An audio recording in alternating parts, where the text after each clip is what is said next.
Oh, YouTube, Dano here. Just a little mini tool haul. Nothing much. Let's see if this will focus for me. Hey, there we go. Snap-on. The 3/16 W is a Whitworth. Yep. Broke clean off. Well, maybe see if we can warranty that. I gotta get all the shit together. I want warranty all at once. And I found the 9mm socket I need for my snap-on set I just got.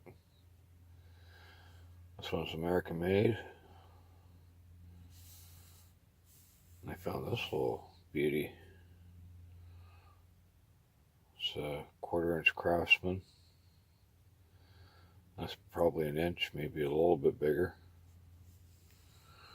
And I found a pair of these. Focus. Come on. Alright, in any case, they're made in Taiwan. The number on them is 6401833. Next Tech.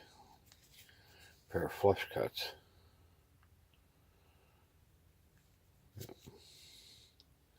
They should come in handy. What? Focused. Alright, in any case, like, comment, subscribe, share. Hey, just stop by and say hello. Dano out.